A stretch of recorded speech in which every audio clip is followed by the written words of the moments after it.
Right. Betting apps ఈ మధ్య కాలంలోని ఈ బెట్టింగ్ యాప్స్ అన్న పేరు వింటే అందరిలో కూడా వణుకు పుట్టించేటట్టు కూడా చేస్తున్నారు అటు డిపార్ట్మెంట్ కూడా. ఇప్పటికే 25 మంది అటు టాలీవుడ్ అలాగే సినీ సెలబ్రిటీలు ఎవరైతే ఉన్నారో అందరి పేర్లు కూడా వినిపిస్తూ ఉన్నాయి. అయితే బెట్టింగ్ యాప్స్ ప్రమోట్ చేసే వాళ్ళే కాకుండా దాని నుంచి ఆ గేమ్ ఆడి నష్టపోయిన వాళ్ళు కూడా ఇవాళ బయటకు వచ్చి మాట్లాడుతూ ఉన్నారు. ఇందులో భాగంగానే శ్రీరామ్ బాబు కూడా ఇవాళ మనతో పాటు ఉన్నారు. ఈయన కూడా ఒక ప్రముఖ హీరో బెట్టింగ్ యాప్ ప్రమోట్ చేయడం అంటే ఈ షోకి సంబంధించి ఆ షోలో ఆ బెట్టింగ్ యాప్ ప్రమోట్ చేయడం వల్ల మేము అది చూసి ఆయన లీగల్ అయితేనే ప్రమోట్ చేస్తారు కదా అని చెప్పి మేము నమ్మి ఆ యాప్లోని మేమైతే ఆడాము. అలాగే చాలా వరకు అమౌంట్ దాదాపు 80 లక్షల వరకు మేము కోల్పోయాము అని చెప్పి బాధితుడి వారైతే మీడియాని ఆశ్రయించడం కూడా జరిగింది.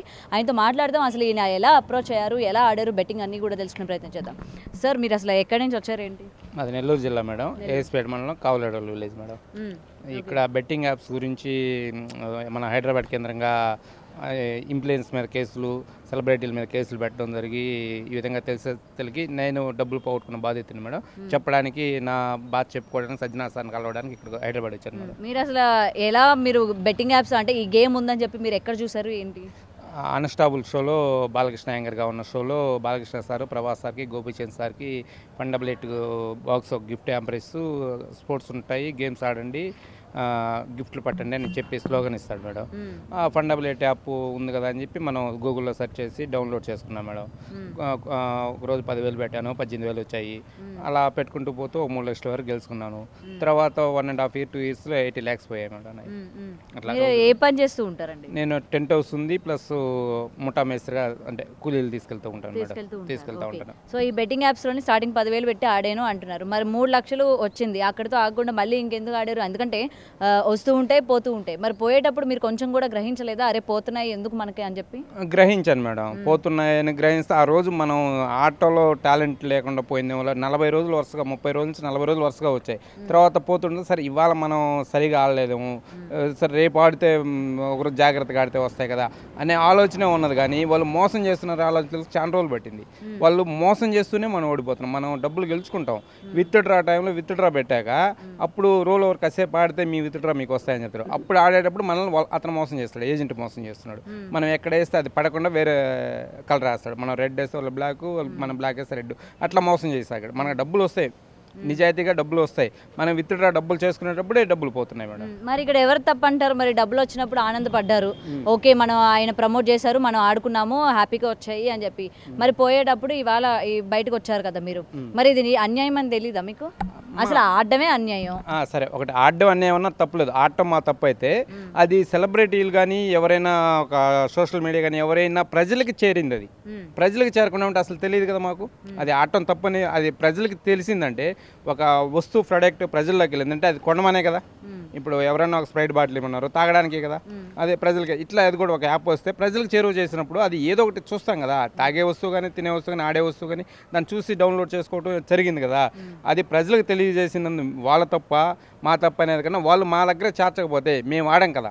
అది నిజాయితీ యాప్ అయితే వాళ్ళ ప్రజలకి వాళ్ళు ప్రమోట్ చేయకూడదు. ఇంత ప్రపంచవ్యాప్తంగా మొత్తం పోతుంది కదా. ప్రపంచవ్యాప్తంగా పోయేటప్పుడు అది మంచి వస్తువు అయితేనే ప్రపంచవ్యాప్తంగా చూపిస్తారు కదా అనే ఒక అవగాహన ఉంటుంది ప్రజలకి. మరి ఇవాళ మీరు కేసు ఎవరిపైన వేశారు? బాలకృష్ణ గారి పైన, అంటే ప్రమోట్ చేసిన బాలకృష్ణ గారి పైన వేశారా, లేకపోతే ప్రమోట్ చేయించిన యాజమాన్యం పైన వేశారా ఏంటి? నేను ఇప్పటికైతే కేసు ఇంకా ఎవరి మీద పెట్టలేదమ్మా. కేసు పెట్టాలని ఒక ఆలోచన ఉన్నాను. ఎవరి మీద పెడతారు? నేను నాకు తెలిసి అయితే బాలకృష్ణ సార్కి, ప్రభాస్ సార్కి, గోపీచంద్ సార్కి ఈ ప్రమోట్ చేసిన విషయం ఇప్పుడు నేను చెప్పేదాకా కూడా వాళ్ళకి తెలియదని నా మనసాక్షిగా అనుకుంటున్నాను.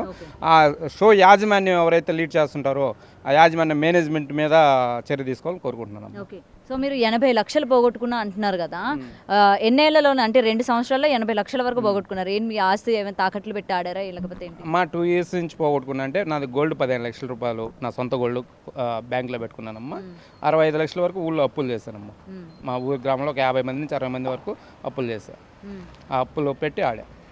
ఇవాళ డబ్బులు పోయాయి. నాకు అర్థం కాదండి. ఇప్పుడు బెట్టింగ్ యాప్ ఆడే వాళ్ళందరూ కూడా ఒక కొంత మొత్తం వచ్చిన తర్వాత ఆగాలి అక్కడికి. ఓకే, మనం ఇంకా లక్షలు మీరు చుట్టుపక్కల వాళ్ళని అడుగుతారు, ఆ స్థలాలు తాకట్టు పెడతారు, పెళ్ళం పుస్తకాలు తాకట్టు పెడతారు, అంత తీసుకొచ్చి ఆడాల్సిన అవసరం ఏంటని నేను అడుగుతా. అంత నష్టపోవాల్సిన అవసరం ఏంటి? వాళ్ళ మైండ్ సెట్ అమ్మా. అది మైండ్ సెట్ ఎలా ఉంటుందంటే, ఒక రోజు 2 రోజులు అలవాటు పడిపోయాక 3వ రోజు అదే పని అవుతుంటుంది. ఇప్పుడు ఒక పాన్ పరాగ్ కేసు అలవాటు ఉంది, టీవీలో యాడ్ ఇస్తున్నారు, ఒక రోజు ఏదో సరదాగా తీసుకుంటాడు, అదే అలవాటైపోయి మానుకోలేమన్నమాట. ఒక బ్రాంచ్ షాప్ ఉంది, ముందుకు వెళ్తాం, ఒకరోజు తమాషాగా, ఒకరోజు టైం పాస్కొని, ఒకరోజు తాగుతాం, రెండో రోజు, మూడో రోజు అదొక వ్యసనం అయిపోతుంది. మొట్టమొదట మైండ్కి అదొక వ్యసనంలాగా మారిపోతుంది. ఇది కూడా అటువంటిదేనమ్మా. ఒకరోజు వచ్చినప్పుడు సంతోషపడుతూ ఉంటాం కదా, ఆ సంతోషం అనేది పోయిన రోజు బాధ కలిగినప్పుడు రేపు మళ్ళీ గెలుచుకోవడానికి అదొక మైండ్ సెట్ అలా మారిపోతుంది. మరి మీరు తెలంగాణ ప్రభుత్వం రియాక్ట్ అయినంత వరకు ఎందుకు సైలెంట్గా ఉన్నారు? మీరు అప్పుడు పోయినప్పుడే నేను ఇట్లా బెట్టింగ్ యాప్లు ఆడి నేను పోగొట్టుకున్నాను, ఇంకెవరు ఇలా కావద్దని మీరు ఆ రోజు కేసు ఏమైనా ఫైల్ చేశారా పోలీస్ స్టేషన్లోని? అమ్మా, నేను కొంతమంది సలహాలు అడిగానమ్మా. సలహాలు అడిగితే ఏం చెప్పారంటే, నువ్వే బెట్టింగ్ ఆడటం తప్పు, నువ్వు ఎక్కడ పోలీస్ స్టేషన్కి వెళ్ళినా నీ మీదే కేసు పెడతారు అనే అవగాహన కలిగించారు నాకు. అందువల్ల మనం ముందుకు రాలేకపోయాం. లేదంటే ఎప్పుడో నేను ప్రజలకు అదే యాప్లో చెప్పుకునేవాడిని, పోలీస్ స్టేషన్కి వెళ్ళి కంప్లైంట్ ఇచ్చేవాడిని. మొట్టమొదటి ఈ బాధితులంతా ముందుకు రాకపోవడానికి కారణం, పోలీస్ స్టేషన్కి వెళ్తే మన మీదే కేసు పెట్టి మనల్నే నానా రకాలుగా మాట్లాడుతున్న ఒక ఉద్దేశిస్తే ప్రజలు ముందుకు రావట్లేదు మొట్టమొదట.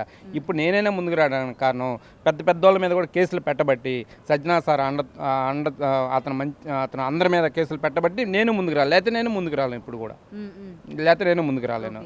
సో మీరు ముందుకు వచ్చారు. మరి ఇంకా ఆడుతున్నారా బెట్టింగ్ యాప్స్? లేదమ్మా, ఆడట్లేదు. మీరు ఇప్పుడు అన్నారుగా ఒక వ్యసనం అని చెప్పి, మరి ఇంత పోగొట్టుకున్నారు, మళ్ళీ వస్తుందేమో అని ఆశతో రేపు పొద్దున మళ్ళీ ఆడతారేమో? అమ్మా, ఆడట్లేదు. ఎందుకు ఆడట్లేదు? నేను ఇంట్లోని నాకు డబ్బులు ఇప్పటికి 80 లక్షలు అప్పు ఉన్నాయి కదా, ఇంక 80 లక్షలు నాకు ఊళ్ళో డబ్బులు పుట్టేటి, ఇంకంత డబ్బులు ఇస్తాను నాకు ఊళ్ళో. నా మీద అంత నమ్మకం ఉంది.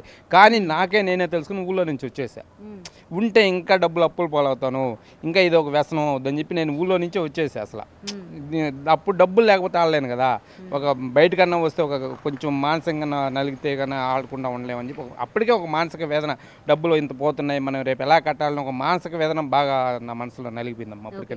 సో ఇప్పుడు మీరైతే బెట్టింగ్ యాప్స్ నుంచి బయటకు వచ్చారా? బయటకు వచ్చానమ్మా. ఓకే. సో ఇప్పుడు చాలా మంది ఈ బెట్టింగ్ యాప్స్ ఆడుతూ, మీరు ఇందాక అన్నారు కదా వ్యసనంగా మారుతూ ఉంటుంది, మేము బయటకు వచ్చే పరిస్థితి కూడా మాకు కనిపించదు, అందుకే డబ్బులు పెట్టేస్తూ ఉంటామని చెప్తూ ఉన్నారు. మరి అలా ఆడే వాళ్ళకి, అలా డబ్బులు పోగొట్టుకునే వాళ్ళకి మీరు ఈరోజు ఏం చెప్తారు?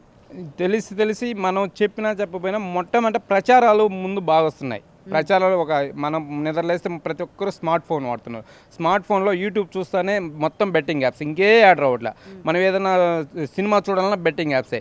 మొట్టమొదట నేను చెప్పినా కానీ నాలాంటి వాళ్ళకి ఎంతమంది పోగొట్టుకున్న వాళ్ళు చెప్పినా, వాడికి చేతకాక పోగొట్టుకున్నాడేమోలే ఒక ఆలోచన ప్రతి ఒక్కరిలో మదిలో మెదలుతూ ఉంది. అతను చేత కాలేదు, మన చేత వద్దామని అదొక ఆశ మదిలో మనిషికి.